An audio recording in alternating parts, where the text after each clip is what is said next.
नमस्कार विद्यार्थी मित्र व मैत्रिणींनो, पोलीस भरती, सरळ सेवा आणि सर्व स्पर्धा परीक्षांसाठी उपयुक्त अशी सामान्य विज्ञान प्रश्नोत्तरे 15 प्रश्न सोडवा आणि 100 प्रश्नांची उत्तरे मिळवायच्या भाग 1 मध्ये आपणा सर्वांचे एस अकॅडमी तर्फे मनपूर्वक स्वागत. पहिला क्वेश्चन, चार्ल्स डार्विन यांचा कोणता सिद्धांत प्रसिद्ध आहे? चार्ल्स डार्विन यांचा नैसर्गिक निवडीचा सिद्धांत, उत्परिवर्तन सिद्धांत, पेशी सिद्धांत, सापेक्षता सिद्धांत यापैकी बरोबर उत्तर आहे नैसर्गिक निवडीचा सिद्धांत, की जो त्यांनी ओरिजिन ऑफ स्पेसीज या पुस्तकामध्ये मांडलेला आहे.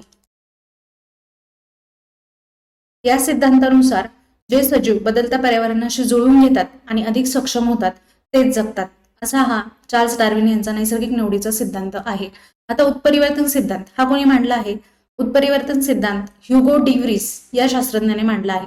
त्यांच्या मते उत्क्रांती ही हळूहळू होणाऱ्या बदलांमुळे नाही, तर अचानक उद्भवणाऱ्या जनुकीय बदलांमुळे होते. नंतर पेशी सिद्धांत कोणी मांडलाय? स्लायडन आणि श्वास या शास्त्रज्ञांनी. त्यांच्या मते सर्व सजीव पेशींपासून बनलेले असतात. आणि सापेक्षता सिद्धांत हा भौतिक शास्त्रज्ञ अल्बर्ट आइन्स्टाईन हे ज्यांचं इक्वेशन E=mc² असे आहे. तर एकंदर नैसर्गिक निवडीचा सिद्धांत चार्ल्स डार्विन यांनी मांडलाय. उत्परिवर्तन सिद्धांत म्युटेशन थेरी ह्युगो डी व्रीस यांनी मांडलेली आहे. पेशी सिद्धांत सेल थेरी स्लायडन आणि श्वान. सापेक्षता सिद्धांत theory of relativity Albert Einstein. Theory of relativity काय आहे? E=mc². प्रश्न दुसरा, धुण्याच्या सोड्याचे रासायनिक नाव काय आहे? याचे बरोबर उत्तर आहे ऑप्शन क्रमांक क, सोडियम कार्बोनेट. आता सोडियम बायकार्बोनेट म्हणजे खाण्याचा सोडा. खाण्याच्या सोड्याचा उपयोग कुठे कुठे होतो? केक आणि भजी कुरकुरीत करण्यासाठी आपण खाण्याचा सोडा वापरतो, बरोबर. सोडियम क्लोराईड म्हणजे आपले साधे मीठ, ज्याचा उपयोग आपण आपल्या रोजच्या जेवणात करत असतो. सोडियम हायड्रॉक्साईड हा याला कॉस्टिक सोडा असे म्हणतात आणि याचा उपयोग साबण तयार करण्यासाठी केला जातो. आता सोडियम कार्बोनेटला ऑशन सोडा, धुण्याचा सोडा असे म्हणतात, ज्याचा वापर आपण कपडे धुण्यासाठी, पाणी मृदू करण्यासाठी आणि काच व कागद उद्योगात याचा उपयोग केला जातो. आता यांचे रासायनिक सूत्र काय आहेत ते आपण पाहूया. सोडियम बायकार्बोनेट याला खाण्याचा सोडा म्हणतात. याचं रासायनिक सूत्र आहे NaHCO3. सोडियम क्लोराईड साधे मीठ म्हणतात, याचं रासायनिक सूत्र NaCl. सोडियम कार्बोनेट कपडे धुण्याचा सोडा, ऑशिंग सोडा, याचं समीकरण आहे Na2CO3. सोडियम हायड्रॉक्साईड कॉस्टिक सोडा, याचं समीकरण आहे NaOH. ठीक आहे, हे लक्षात ठेवा. यावर क्वेश्चन विचारला जातो बरेच वेळा पेपरला. पुढील क्वेश्चन, मानवी शरीरात रक्ताभिसरणाचा शोध कोणी लावला? या क्वेश्चनचे उत्तर आहे ऑप्शन क्रमांक अ, विल्यम हार्वे. विल्यम हार्वे यांनी सर्वप्रथम हे शोधून काढले की शरीरामध्ये रक्तपुरवठा करण्याचं काम हृदयामार्फत केले जाते. याआधी सर्व शास्त्रज्ञांच्या मते शरीरामध्ये रक्तपुरवठा करण्याचं काम लिव्हर करत असे, असे प्रचलित होतं. विल्यम हार्वे यांनी हा शोध लावला, त्यामुळे रक्ताभिसरणाचा शोध विल्यम हार्वे यांनी सर्वप्रथम लावलेला आहे. आता यामध्ये एक गोळ होऊ शकतो, रक्ताभिसरणाचा शोध कोणी लावला आणि रक्तगटाचा शोध कोणी लावला, यामध्ये गोंधळ होऊ शकतो. तर रक्ताभिसरणाचा शोध विल्यम हार्वे या शास्त्रज्ञाने लावलेला आहे आणि मानवी रक्तगटांचा AB, AB, O या रक्तगटांचा शोध कार्ल लँडस्टेनर या शास्त्रज्ञाने लावलेला आहे. आता बाकीचे ऑप्शन पाहूयात आपण. Louis Pasteur, Edward Jenner, Joseph Lister यांनी कोणते शोध लावले आहेत? विल्यम हार्वे यांनी रक्ताभिसरणाचा शोध लावला. लुई पॅश्चर यांनी सूक्ष्मजीव सिद्धांत मांडलाय. त्याचबरोबर पाश्चरायझेशन, दूध साठवण्यासाठी जी प्रोसेस असते पाश्चरायझेशन, या प्रोसेसचा शोध लुई पॅश्चर यांनी लावलाय. त्यांच्या नावावरूनच त्या प्रोसेसला नाव दिले गेले. आणि रेबीज रोगावर लस शोधण्याचं काम सुद्धा लुई पॅश्चर या शास्त्रज्ञाने केलेलं आहे. लक्षात ठेवा, एडवर्ड जेनर यांना लसीकरणाचे जनक म्हटले जाते. का? तर त्यांनी पहिली लस तयार केली आहे कोणत्या रोगावर? देवी या रोगावर. आणि जोसेफ लिस्टर यांना आधुनिक शस्त्रक्रियेचे जनक असं म्हटलं जातं, कारण शस्त्रक्रियेवेळी अँटीसेप्टिक पद्धत कशी वापरात आणायची हे त्यांनी शोधून काढलेले आहे. त्यामुळे जोसेफ लिस्टर यांना आधुनिक शस्त्रक्रियेचे जनक असे म्हणतात. क्वेश्चन 4, सजीवांच्या शरीरातील रचनात्मक व कार्यात्मक एककाला काय म्हणतात? याचे बरोबर उत्तर आहे ऑप्शन क्रमांक ब, पेशी, सेल. सर्व सजीवांचे शरीर पेशींपासून बनलेले असते, म्हणून पेशीला सजीवांचा रचनात्मक म्हणजे स्ट्रक्चरल व कार्यात्मक म्हणजे फंक्शनल एकक म्हणतात. आता शरीरातील सर्व महत्वाची कामे पेशीद्वारे केली जातात. उदाहरणार्थ ऊर्जा निर्मिती, नंतर श्वसन, प्रथिनांचे संश्लेषण, ही सर्व कामं पेशीच्या स्तरावरच पार पडतात. आता या पेशींचा शोध कोणी लावला? तर पेशींचा शोध 1665 मध्ये रॉबर्ट हुक या शास्त्रज्ञाने लावलेला आहे. झाडाच्या एका छेदात त्यांनी पेशीचा शोध लावलेला आहे. नंतर आता उती इंग्लिशमध्ये उतीला म्हणतात टिश्यू. उती म्हणजे अनेक पेशी एकत्र आल्यानंतर उती बनतात आणि अनेक उती एकत्र आल्यानंतर अवयव बनतो. अवयव म्हणजे ऑर्गन. जनुकचा ह्या तीन पर्यायांशी काही संबंध नाही. आता पहा, सेल, अनेक सेल एकत्र आल्यानंतर टिश्यू बनतात म्हणजे उती, आणि अनेक उती एकत्र येऊन ऑर्गन बनतात. ऑर्गन बनतो इंद्रिय, आणि अनेक इंद्रियांची मिळून आपली बॉडी बनलेली आहे. बरोबर. इंद्रिय त्यामध्ये आपले हृदय, यकृत, फुफ्फुस या प्रकारची सर्व इंद्रिय मिळून आपले शरीर बनलेले आहे. टिश्यू मध्ये स्नायू, उती असते. अशा प्रकारे मग पेशी, ती, इंद्रिय, अनेक इंद्रिय मिळून आपलं बनलेलं आहे शरीर. म्हणजे पेशींच्या समूहाला उती म्हणतात, उतींच्या समूहाला इंद्रिय म्हणतात, आणि अनेक इंद्रिय एकत्र येऊन आपलं बनतं शरीर. आता जनुकला इंग्लिशमध्ये म्हणतात जीन्स. बरोबर. आता हा हेरिडिटीशी संबंधित आहे. जीन हे हेरिडिटीचं युनिट आहे, अनुवंशिकतेचं एकक. याचं काम काय आहे? एका पिढीकडून दुसऱ्या पिढीकडे माहिती पोहोचवणे हे जीन्स मार्फत जातं. ठीक आहे. अशा प्रकारे सजीवांच्या शरीरातील रचनात्मक व कार्यात्मक एककाला सेल असे म्हणतात. उती म्हणजे काय आपण पाहिलं, अवयव, जनुक म्हणजे काय आपण पाहिलेलं आहे. पुढील क्वेश्चन 5. अणूच्या केंद्रकात कोणते कण असतात? केंद्रक म्हणजे न्यूक्लियस. अणूची रचना कशी असते पहा. मध्यभागी न्यूक्लियस असतो आणि त्या न्यूक्लियस केंद्रकाभोवती फिरणाऱ्या या कक्षा असतात. आता पहा, या न्यूक्लियसमध्ये प्रोटॉन प्लस न्यूट्रॉन असतात. आता हा जो प्रोटॉन आहे, या प्रोटॉनवर प्लस हा चार्ज असतो, आणि न्यूट्रॉन जे असतात, न्यूट्रॉनवर कुठला चार्ज नसतो. प्रोटॉन आहे न्यूट्रॉन. प्रोटॉनवर चार्ज असतो प्लस धनप्रभार, आणि न्यूट्रॉन हा काय असतो, प्रभार रहित असतो. म्हणजे काय, यावर कुठल्याही प्रकारचा चार्ज नसतो. आणि आतमध्ये जे केंद्रक असतं त्यामध्ये प्रोटॉन प्लस न्यूट्रॉन ह्या दोन्हींना मिळून न्यूक्लिऑन्स असे देखील म्हणतात. या दोन्हींना मिळून न्यूक्लिऑन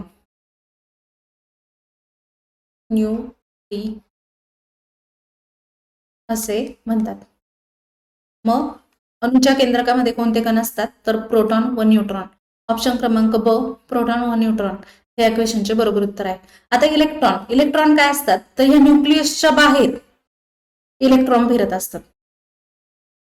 कुठल्याही इलेमेंट्सच्या अणूची रचना, कुठल्याही मूलद्रव्यांमध्ये जे अणू असतात त्यांची रचना अशाच प्रकारची असते. आता पहा, हे जे इलेक्ट्रॉन असतात त्यांचा चार्ज, त्यांचा प्रभार हा ऋण प्रभार असतो. त्यामुळे फक्त केंद्रकामध्ये धनप्रभार, आणि बाहेर कुठल्याही अणूची रचना टिकून ठेवण्यासाठी अशा प्रकारचं रचना कुठल्याही मूलद्रव्याची रचना टिकून ठेवण्यासाठी अणूची रचना अशा प्रकारे केलेली असते. आतमध्ये असतात धनप्रभार असतो, आणि त्यामध्ये बाहेर फिरणारे जे इलेक्ट्रॉन असतात ते काय असतात, ऋण प्रभारित असतात. एकच लक्षात ठेवा, न्यूक्लियसमध्ये प्रोटॉन आणि न्यूट्रॉन असतात. प्रोटॉनवर धनप्रभार असतो, न्यूट्रॉन हा प्रभार रहित असतो, आणि प्रोटॉन व न्यूट्रॉन यांना एकत्रितपणे काय म्हटलं जातं, न्यूक्लिऑन. आणि इलेक्ट्रॉन जे असतात हे काय करत असतात, बाहेर फिरत असतात, की ज्यांच्यावर ऋण प्रभार असतो. ठीक आहे. पुढील क्वेश्चन, जगातील पहिले प्रतिजैविक कोणते? अँटीबायोटिक कोणता आहे ते विचारलंय. स्ट्रेप्टोमायसिन, पेनिसिलिन, टेट्रासायक्लिन, एरिथ्रोमायसिन. बरोबर उत्तर आहे ऑप्शन क्रमांक ब, पेनिसिलिन. याबद्दल माहिती बघूया. स्ट्रेप्टोमायसिन हे क्षयरोगावर उपचारासाठी पहिले प्रतिजैविक तयार करण्यात आले. सेल्मन वॅक्समन यांनी 1943 मध्ये याचा शोध लावलाय. पेनिसिलिन हे पहिले प्रतिजैविक आहे की ज्याचा शोध अलेक्झांडर फ्लेमिंग यांनी 1928 मध्ये लावलेला आहे. टेट्रासायक्लिन यांनी जीवाणूंच्या पेशींची वाढ रोखणारे प्रतिजैविक तयार केलेले आहे 1948 मध्ये. आणि एरिथ्रोमायसिन हे पेनिसिलिन हे जे प्रतिजैविक आहे याची ॲलर्जी रोखण्यासाठीचं औषध आहे, ज्याचा शोध 1952 मध्ये लागलेला आहे. क्वेश्चन 7, ध्वनीचा वेग कशामध्ये शून्य असतो? ध्वनीचा वेग म्हणजे स्पीड ऑफ साऊंड. आता हवा हे एक माध्यम आहे, पाणी हे एक माध्यम आहे, लोखंड हे पण माध्यम आहे. निर्वात पोकळी हे माध्यम नाही, त्यामुळे ध्वनीचा वेग निर्वात पोकळी व्हॅक्यूम मध्ये ध्वनीचा वेग शून्य असतो. त्यामुळे याचं बरोबर उत्तर आहे ऑप्शन क्रमांक ड, निर्वात पोकळी. क्वेश्चन 8, अजीवनसत्वाच्या अभावामुळे कोणता रोग होतो? प्रत्येक स्पर्धा परीक्षेला सर्वात महत्वाचा टॉपिक कोणता असतो? तर जीवनसत्व, त्यांच्या अभावामुळे होणारे रोग आणि त्यांचे सोर्सेस कोणते आहेत हे. आता पहा, अजीवनसत्वाच्या अभावामुळे कोणता रोग होतो? ऑप्शन क्रमांक बेरीबेरी, रात आंधळेपणा, स्कर्वी, मुडदूस. याचे बरोबर उत्तर आहे ऑप्शन क्रमांक ब, रात आंधळेपणा. जीवनसत्व, त्यांच्या अभावामुळे होणारे रोग आणि त्यांचे मुख्य स्रोत कोणते आहेत हे आपण चार्टच्या स्वरूपात पाहूयात. जीवनसत्व अ, व्हिटॅमिन ए, रात आंधळेपणा आणि डोळे कोरडे पडणे हे रोग होतात. स्रोत आहेत गाजर, पालेभाज्या, रताळे, दूध, पपई, आंबा. नंतर जीवनसत्व ब, व्हिटॅमिन B1, बेरीबेरी, थकवा आणि स्नायूंची कमजोरी हे आजार होतात. तृणधान्य, शेंगदाणे, अंडी, दूध, डाळी. जीवनसत्व ब करिता हे स्रोत आहेत. नंतर व्हिटॅमिन सी, जीवनसत्व क, स्कर्वी, हिरड्यांतून रक्त येणे हे व्हिटॅमिन सीच्या कमतरतेमुळे होतं. संत्री, लिंबू, आवळा, पेरू, टोमॅटो, हिरव्या मिरच्या. जर कोणाच्या हिरड्यांतून रक्त येत असेल तर हे सर्व पदार्थ खायला सुरू करा. जीवनसत्व ड, मुडदूस, हाडे ठिसूळणे. आता जीवनसत्व ड, प्रत्येकाला माहिती आहे व्हिटॅमिन डी करिता सर्वात महत्वाचा सोर्स आहे कोवळे सूर्यप्रकाश घेणे. नंतर त्याचबरोबर मासे, अंड्याचा पिवळा बलक हाही व्हिटॅमिन डी करिता महत्वाचा आहे, आणि दूध. आता पहा, दुधामध्ये व्हिटॅमिन B1 पण आहे, व्हिटॅमिन डी पण आहे. ठीक आहे. जीवनसत्व ई, व्हिटॅमिन ई, यामुळे उद्भवणारे रोग कोणते आहेत? वांझपणा आणि स्नायूंची कमजोरी. मुख्य स्रोत आहेत वनस्पतीजन्य तेल, बदाम, सूर्यफुलाच्या बिया आणि पालक. जर कोणाला स्नायूंची कमजोरी असेल तर सर्व तेलबिया खायला सुरू करा. पालकाचा समावेश आहारामध्ये करा. जीवनसत्व के, व्हिटॅमिन के, रक्त न गोठणे. जखम झाल्यावर जर पटकन रक्त गोठत नसेल तर आपल्यामध्ये व्हिटॅमिन के ची डेफिशियन्सी आहे. याकरिता हिरव्या पालेभाज्या खायला सुरुवात करा. कोबी, ब्रोकोली, मांस आणि अंडी. आता हे जीवनसत्व आणि त्यांचे मुख्य स्रोत जे आहेत हे आपण आपल्या रोजच्या जेवणात वापरून या गोष्टी लक्षात ठेवू शकतो. पुढील क्वेश्चन, पुढीलपैकी कोणते धातू सामान्य तापमानाला द्रव अवस्थेत असते? आता पहा, पारा, ब्रोमीन, आयोडीन, क्लोरीन. याचे बरोबर उत्तर आहे ऑप्शन क्रमांक बी, ब्रोमीन. धातू आणि अधातू याच्या सर्व प्रॉपर्टीज आपल्याला माहित हव्यात आणि त्यामध्ये कोणत्या अपवाद आहेत हे देखील आपल्याला माहिती असणं गरजेचं आहे. आपण पाहूयात. पहा आता, धातू अधातू यांचा आपण डिफरन्सेस पाहणार आहोत. आता भौतिक अवस्था पहा, धातूंची भौतिक अवस्था सामान्य तापमानाला स्थायू असते आणि अधातूंची स्थायू, द्रव आणि वायू तिन्ही प्रकारांमध्ये ते असू शकतात. मग धातूंमध्ये स्थायू अवस्था असतात, पण याला अपवाद आहे पारा व गॅलियम द्रव रूपात. पारा आणि गॅलियम हे दोन्ही कोणत्या रूपामध्ये असतात? द्रव रूपात असतात. आपण टेम्परेचर मोजताना जो थर्मोमीटर असतो त्यामध्ये खाली जो तळाला मेटल असतो तो मेटल असतो पारा, की जो द्रव रूपामध्ये आपल्याला दिसतो. त्यामुळे लक्षात ठेवा, धातूंमध्ये सर्व धातू हे स्थायू अवस्थेत असतात मुळात, पण त्यांना अपवाद आहे पारा आणि गॅलियम की जे द्रव रूपात असतात. आणि अधातू स्थायू, द्रव आणि वायू अशा तिन्ही अवस्थांत असतात. याचं उदाहरण द्रव मध्ये असतं ब्रोमीन. ठीक आहे. पुढील चकाकी. आता सर्व धातूंना चकाकी असते, सोने चांदीला चकाकी असते, बरोबर. मग हे धातू आहेत आणि अधातूंना चकाकी नसते. यात अपवाद आहे हिरा आणि आयोडीन. हिरा आणि आयोडीन यांना चकाकी असते. ते जरी अधातू असले, नॉन मेटल्स असले तरी त्यांना चकाकी असते. अपवाद लक्षात ठेवा. त्यानंतर कठीणपणा. सर्व धातू कठीण असतात, बरोबर. लोखंड किती कठीण असते, त्यामुळे सर्व धातू हे कठीण असतात. अधातू जे असतात ते मऊ किंवा ठिसूळ असतात. यामध्ये पण अपवाद कोणता आहे? हिरा. हिरा हा जगातील सर्वात कठीण पदार्थ आहे, बरोबर. त्यामुळे अधातू हे मऊ किंवा ठिसूळ असतात, याला अपवाद आहे हिरा. हिरा 2 मध्ये अपवाद आहे. हिराला चकाकी पण असते आणि तो कठीण पण असतो. पुढील वाहकता. धातू हे उष्णता आणि विजेचे सुवाहक असतात, तर अधातू हे दुर्वाहक असतात. यामध्ये अपवाद आहे ग्रॅफाइट, की जो विजेचा काय असतो? सुवाहक असतो. तो नॉन मेटल असतो, अधातू असतो, तरीही तो विजेचा सुवाहक आहे. जे अपवाद आहेत ते सर्वात महत्वाचे आहेत, ते लक्षात ठेवा. वर्धनीयता. वर्धनीयता म्हणजे काय? की त्यांना ठोकून वगैरे त्यांचे जर पत्रे वगैरे तयार करत असतील तर त्या प्रॉपर्टीजला आपण वर्धनीयता असे म्हणतो. आता धातूला ठोकल्यानंतर आपण पातळ पत्रे तयार करू शकतो, बरोबर. पण अधातूंना ठोकता येत नाही, कारण ते काय असतात, ठिसूळ असतात. तन्यता तन्यता तारा काढता येतात, त्यांच्या मेटल्सच्या तारा आपण काढू शकतो, बरोबर. जे आपल्या बाहेर वीज पोहोचवण्यासाठी तारा असतात, तर त्यामुळे ते सर्व मेटलच्या असतात, मग त्यांना तन्यता असते. आणि अधातूंच्या तारा काढता येत नाहीत. घनता धातूंची घनता सामान्यतः जास्त असते आणि अधातूंची घनता काय असते, कमी असते. आता उदाहरणे, धातूंमध्ये भरपूर उदाहरणे आहेत, पण काही पाहूयात आपण. लोखंड, तांबे, सोने, चांदी, अल्युमिनियम असे धातूंची उदाहरणे आहेत. अधातूंची oxygen, hydrogen, nitrogen, sulphur, bromine, iodine, chlorine. वायू अवस्था म्हणजे सर्व वायू जे आहेत ते अधातूंमध्येच येणार आहेत. द्रवांमध्ये कोणता येतो, ब्रोमिन, आणि बाकीचे स्थायूमध्ये येतात. त्यामुळे कोणत्या धातू सामान्य तापमानाला द्रव अवस्थेत असते, तर त्याचं बरोबर उत्तर आहे ऑप्शन क्रमांक ब, ब्रोमिन. पुढील क्वेश्चन पाहूया. रक्ताचा पीएच साधारणतः किती असतो? आता कोणत्या गोष्टींचा पीएच किती असतो असे क्वेश्चन बऱ्याच वेळा पेपरला विचारतात. रक्ताचा पीएच याचं उत्तर आहे ऑप्शन क्रमांक ब, 7.4. यामध्ये आपल्याला हे माहित पाहिजे 0 ते 6.9 हे असतं ऍसिड. हा पीएच असतो आम्लाचा, आम्ल पदार्थांचा. यामध्ये कोणते पदार्थ येतात, लिंबू रस येतो, आपल्या जठर रस येतो. नंतर 7 हे असतं न्यूट्रल. न्यूट्रल म्हणजे उदासीन.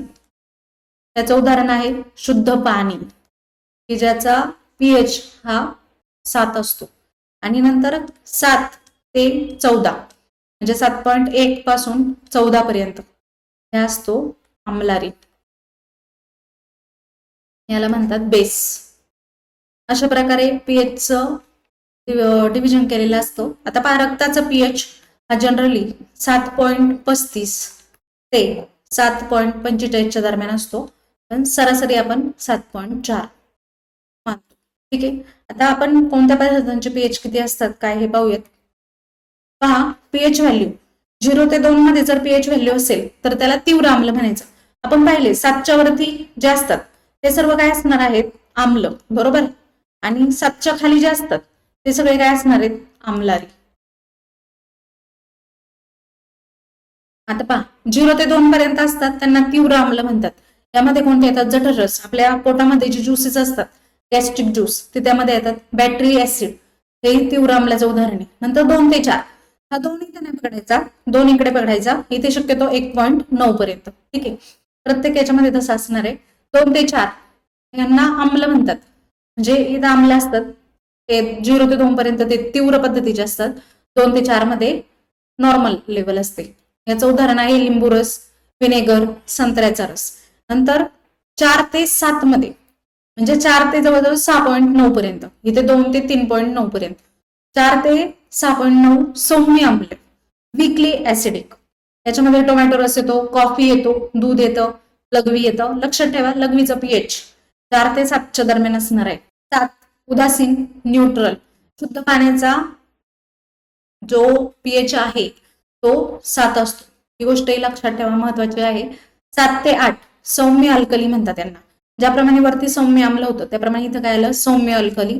वीकली बेसिक, मानवी रक्त ह्याचं उदाहरण आहे ब्लड, की ज्याचा पीएच काय असतो 7.35 ते 7.45. नंतर 8 ते 10 इथे काय 7 ते 7.9.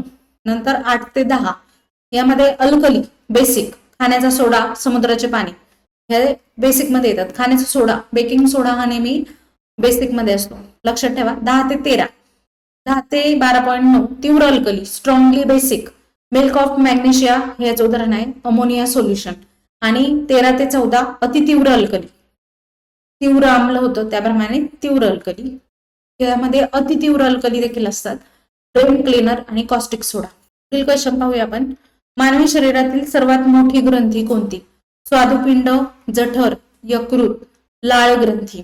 याचं बरोबर उत्तर आहे ऑप्शन क्रमांक क, यकृत. ही शरीरातील सर्वात मोठी बहिर्स्त्रावी ग्रंथी म्हणजे एक्झोक्राईन ग्लँड आहे. एका प्रौढ माणसाच्या यकृताचे वजन 1.2 ते 1.5 ते 1.5 kg असते. आता यकृताचं कार्य काय, तर ते बाईल ज्यूस तयार करतं, बाईल ज्यूस स्त्रवतं, बरोबर. जो अन्नातील फॅट्सच्या पचनासाठी अत्यंत महत्वाचा असा घटक असतो आणि शरीरातील विषारी जे पदार्थ असतात ते बाहेर टाकण्याचं काम कोण करतं, तर यकृत करतं. लक्षात ठेवा, सर्वात मोठी ग्रंथी शरीरातील कोणती आहे, यकृत, की जी काय आहे बहिर्स्त्रावी. अशीच अंतरस्त्रावी पण असते. मग सर्वात मोठी अंतरस्त्रावी ग्रंथी एंडोक्राइन ग्लँड, ग्लँडचे दोन प्रकार पडतात, बहिर्स्त्रावी आणि अंतरस्त्रावी. अंतरस्त्रावी ग्रंथींमध्ये सर्वात मोठी ग्रंथी विचारली तर ती ग्रंथी असते थायरॉइड ग्रंथी. आणि सर्वात लहान ग्रंथी कोणती असेल शरीरातली, तर ती आहे पिट्युटरी ग्लँड, ती जी आपल्या मेंदूमध्ये असते. पीयूषिका ग्रंथी, तिला काय म्हणतात, पीयूषिका ग्रंथी. ही सर्वात लहान ग्रंथी आहे आपल्या शरीरातील, वाटाण्याच्या दाण्या एवढी ती असते. ठीक आहे. आता आपण बाकीचे ऑप्शन पाहूयात.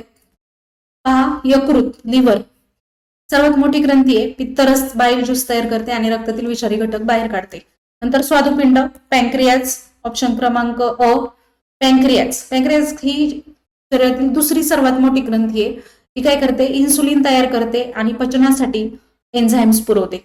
नंतर लाळ ग्रंथी, सलायव्हरी ग्लँड्स, ही तोंडात असते, प्रत्येकाला माहितीये, सलायवा, लाळ तयार करून अन्नाचे पचन सुरू करण्याचं काम ही ग्लँड करत असते. आणि जठर, स्टमक, ही ग्रंथी नाहीये, तर हे आपल्या शरीरातला एक ऑर्गन आहे जो जठर रस स्त्रवतो, गॅस्ट्रिक ज्युसेस.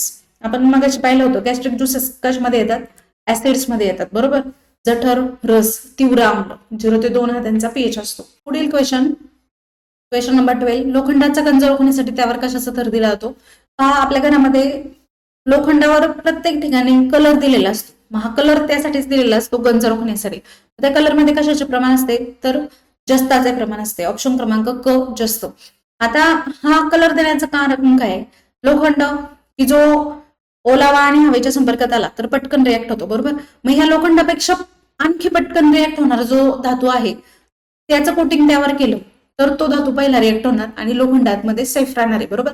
मग त्यामुळे जास्तचं कोटिंग ज्यावेळेस आपण करतो त्यावेळेस लोखंडापेक्षा जास्त रिॲक्टिव्ह, जास्त क्रियाशील, जास्त हा धातू असतो. त्यामुळे जास्त जेव्हा ओलावा आणि हवाच्या संपर्कात येतो त्यावेळेस तो लोखंडाच्या आधी रिॲक्ट होतो आणि लोखंडाचा आतमध्ये बचाव होतो. या क्रियेला जस्त विलेपन असे म्हणतात. वेगवेगळ्या पद्धती आहेत, पण इथे ऑप्शन प्रमाणे जस्त हा ऑप्शन बरोबर आहे. एलॉईंग केलं जातं, अशा प्रकारे वेगवेगळ्या पद्धती आहेत गंज रोखण्यासाठी.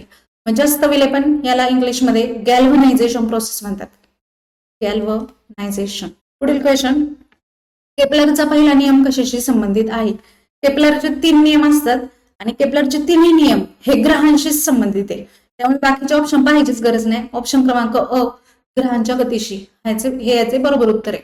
आपण माहिती पाहूया केपलरच्या 3 नियमांबद्दल. केपलरचा पहिला नियम आहे कक्षेचा नियम, की ज्याला म्हणतात लॉ ऑफ ऑर्बिट्स. लक्षात ठेवा, पहिल्या नियमाचं नाव आहे कक्षेचा नियम. प्रत्येक ग्रहाची कक्षा ही लंबवर्तुळाकार असून सूर्य त्या कक्षेच्या एका नाभीवर असतो. प्रत्येकाने हे चित्र पाहिलं असेल, 10वी पर्यंतच्या सिलेबस मध्ये आपल्याला केपलरचे नियम होते, केपलरचे लॉज होते. ठीक आहे. इथे तुमचा ग्रह असतो, इथे तुमचा सूर्य आहे आणि ही बाहेर फिरणाऱ्या ग्रहाची कक्षा आहे. ठीक आहे. अशा प्रकारचं चित्र प्रत्येकाने पाहिलं असेल. केपलर्स लॉ पहिला लॉ काय आहे, प्रत्येक ग्रहाची कक्षा ही लंबवर्तुळाकार असून सूर्य त्या कक्षेच्या एका नाभीवर असतो. म्हणजे सूर्य एका नाभीवर असणार आहे त्या ग्रहाच्या आणि ग्रहाची जी कक्षा आहे ही लंबवर्तुळाकार आहे. केपलरने सर्वप्रथम शोधून काढलं ग्रहाची कक्षा लंबवर्तुळाकार असते ना की वर्तुळाकार. केपलरच्या नियमांच्या अगोदर सर्वजण हे मानत होते की ग्रह वर्तुळाकार कक्षेमध्ये फिरतात. सर्वप्रथम केपलरने ही गोष्ट शोधून काढली की ग्रहाची कक्षा ही लंबवर्तुळाकार असते. हा त्याचा पहिला नियम आहे. दुसरा नियम काय, क्षेत्रफळाचा नियम, लॉ ऑफ एरियाज. आता याचं म्हणणं काय, ग्रहाला सूर्याशी जोडणारी सरळ रेषा समान कालावधीत समान क्षेत्रफळ व्यापन करते. आता अशाच प्रकारचं एक चित्र होतं, हा एरिया आहे, बरोबर. ग्रहाला सूर्याशी जोडणारी सरळ रेषा समान कालावधीत समान क्षेत्रफळ व्यापन करते. म्हणजेच काय, जर ग्रह सूर्याच्या जवळ असेल तर तो जास्त वेगाने फिरतो आणि ग्रह सूर्याच्या लांब असेल तर तो कमी वेगाने फिरणार आहे. ठीक आहे. आता दुसरा नियम पाहिला आपण, लॉ ऑफ एरियाज. तिसरा नियम आवर्तन कालनाचा नियम, लॉ ऑफ पिरियड्स. की जो असतो T square is directly proportional to R cube. म्हणजे काय, टी म्हणजे आवर्तन काल असतो त्याचा वर्ग हा ग्रहातील आणि सूर्यातील जे अंतर असतं त्यांच्या घनाशी समानुपाती असतो. समानुपाती म्हणजे काय, जर इकडची क्वांटिटी वाढत असेल तर इकडची क्वांटिटी पण काय होते, वाढत असते. इकडची कमी होत असेल तर इकडची क्वांटिटी पण काय होते, कमी होते. लक्षात ठेवा, तिसरा नियम आहे T square is directly proportional to R cube. ग्रहाच्या आवर्तन कालनाचा वर्ग हा त्याच्या सूर्यापासूनच्या सरासरी अंतराच्या घनाला समानुपाती असतो. तिन्ही लॉज पाहिले आपण. पहिल्या नियमाला कक्षेचा नियम म्हणतात, दुसऱ्या नियमाला क्षेत्रफळाचा नियम लॉ ऑफ एरियाज, आणि तिसऱ्या नियमाला काय म्हणायचं, आवर्तन कालनाचा नियम, आवर्तन कालाचा नियम लॉ ऑफ पिरियड्स. आता बाकीचे जे ऑप्शन दिले होते, ऊर्जेच्या अक्षयतेशी, विद्युत प्रवाहाशी, प्रकाश परिवर्तनाशी, यामध्ये ऊर्जेची अक्षयता, ऊर्जा निर्माण करता येत नाही किंवा नष्ट करता येत नाही, फक्त तिचे रूप बदलता येते. Energy cannot be created, cannot be destroy, it can be converted from one form to another form. म्हणजे काय, ऊर्जा कधीही नष्ट करता येत नाही, ती फक्त एका फॉर्म मधून दुसऱ्या फॉर्म मध्ये आपल्याला ट्रान्सफर करता येते. म्हणजे काय, उदाहरण पहा, सोलार एनर्जी. सोलार एनर्जीचं कन्व्हर्जन आपण इलेक्ट्रिक एनर्जी मध्ये करतोय, बरोबर. म्हणजे काय, कुठलीही एनर्जी असू द्या, तिने आपल्याला तयार करता येत नाही, करता येते किंवा ती नष्ट पण करता येत नाही. तिचं फक्त एका रूपामधून दुसऱ्या रूपामध्ये काय केलं जातं, रूपांतरण केलं जातं.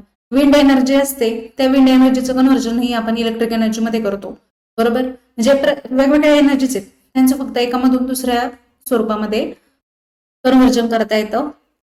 त्यांना ना ऊर्जेला आपण नष्ट करू शकतो किंवा तयार करू शकतो. पुढचा ऑप्शन विद्युत प्रवाह.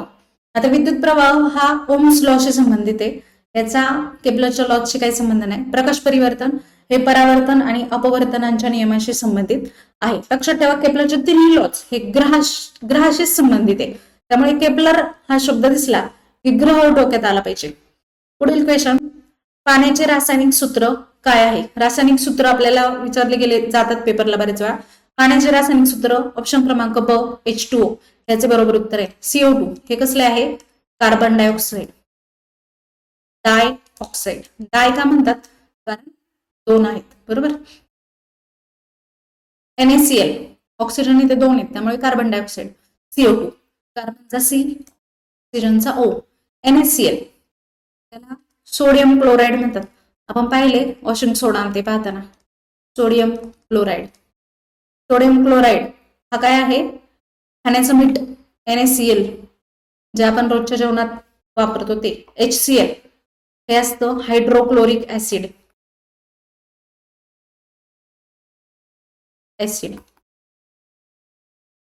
क्वेश्चन नंबर 15, पाण्याच्या थेंबाचा आकार गोल असण्याचे कारण काय.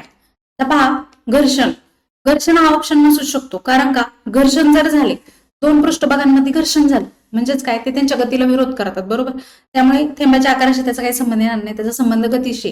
नंतर गुरुत्वाकर्षण. गुरुत्वाकर्षण ग्रॅव्हिटी काय करते, पृथ्वी वस्तूंवर बल लावते, आणि जर पाण्याच्या थेंबावरतीने बल लावलं तर साहजिक त्याचा आकार गोल राहील का, नाही, तर गोल न राहता थोडा चपटा होऊ शकतो, बरोबर. त्यामुळे गुरुत्वाकर्षण पण नाही.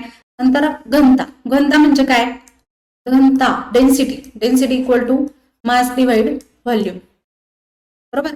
वस्तुमान भागिले आकारमान म्हणजे घनता असते. मग घनतेचा उपयोग कुठं होतो, एखादी वस्तू पाण्यावर बुडेल की तरंगेल हे ठरवण्यासाठी घनता महत्वाची.